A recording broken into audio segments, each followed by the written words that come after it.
What's going on YouTube? Slick Camaro back with another video. So I'm finally getting my springs installed today. So let me go ahead and show y'all real quick. Get my Eibach lower end springs installed. Now I know it's been a while, but it's a reason for that why I haven't dropped a video. But before we go ahead and get right into it, we got to do a quick cold start. It wouldn't be a video without a cold start, so let's do it.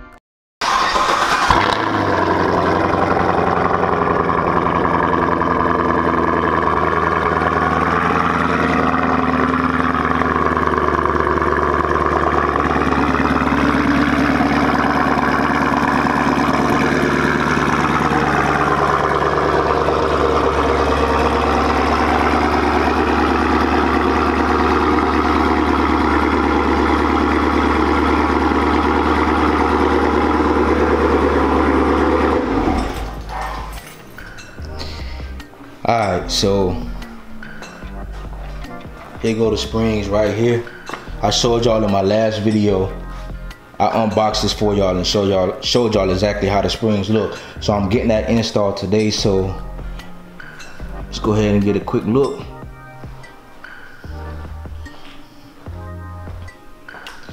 Go ahead and put this in the trunk real quick.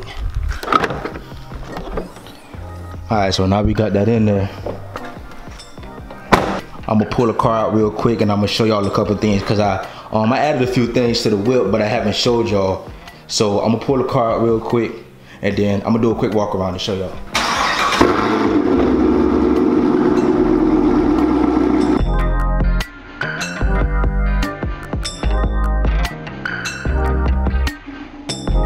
Alright, so I finally got the front wrap gloss black because I told y'all I may do it so it can match the side of the car. So I got the front of the lip wrap gloss black.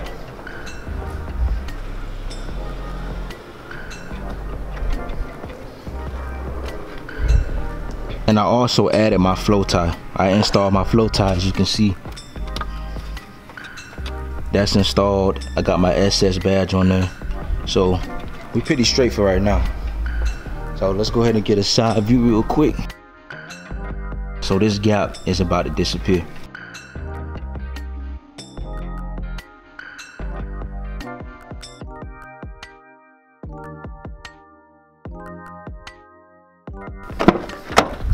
Alright, so I'm heading up to a local shop to get my springs installed.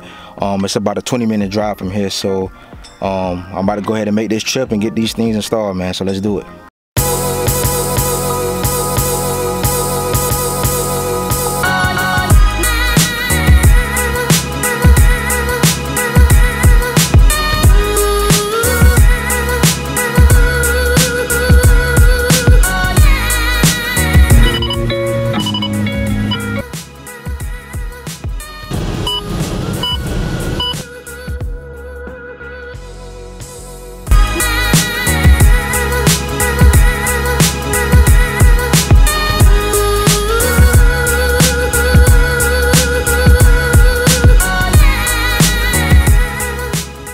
Alright, so I just got to the shop right now. I'm about to head inside, talk to the people inside and figure out exactly how long the install gonna take, because I'm not sure. It may take an hour, it may take 2 hours. I'm not really sure how long it's gonna take. So I'm gonna go inside, talk to them, figure out what's going on, and then I'll show y'all the results when I'm done. So let's go ahead and do it.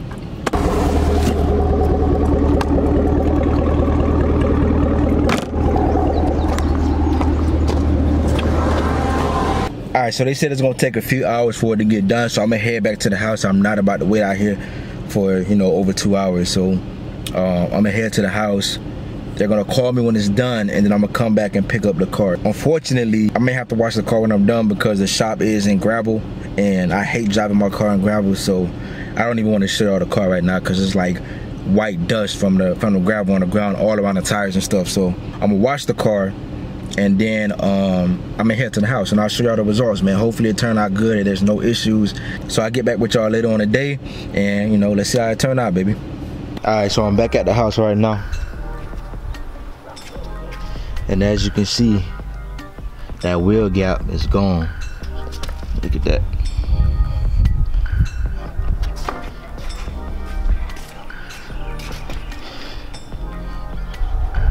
Now, I would say one thing. I notice how in the front there's more of a gap in the front than it is the back. The reason is because my tires are smaller in the front than it is the back. But I wish there was a way to get springs that drop the car lower in the front than the back. You know what I'm saying? Because there's still a gap, but it's not as bad as it was on the stock springs. So I'm gonna put up another clip so you can see exactly the difference between the space between the wheels and the car. But like I said, the gap is gone, man. It dropped at 1.1 inches in the front and 1.1 in the back.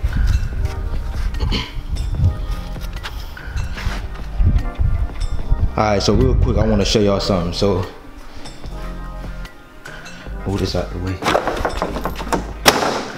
Oh yeah, here go my stock upper grill, the one that I took off, because I told y'all I put the flow tie on. This is the stock grill right here. But what I want to show y'all is I still got my headers sitting in the garage.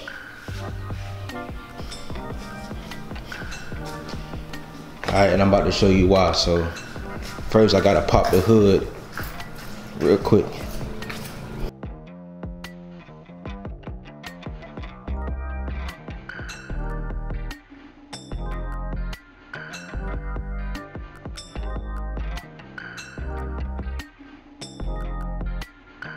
See if I can get closer for y'all.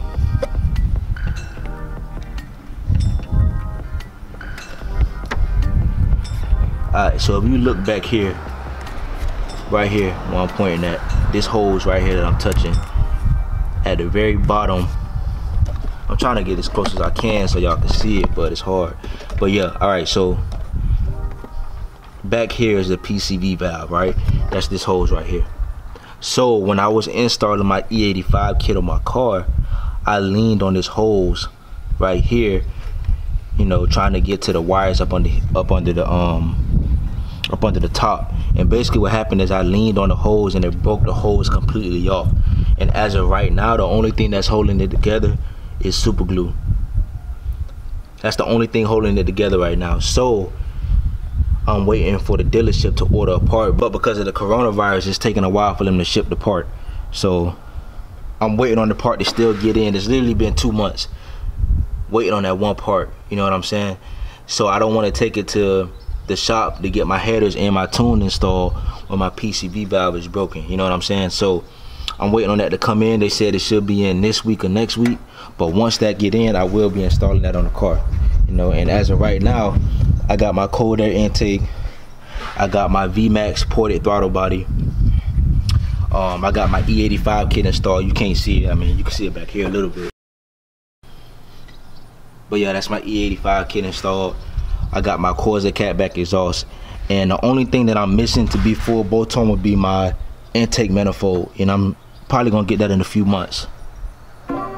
But that's all that I'm missing, man, is to get my headers and my tune installed, and then I'm good to go. You know, I'm gonna take it on the track and we're gonna go from there. All right, so let me go ahead and close this up.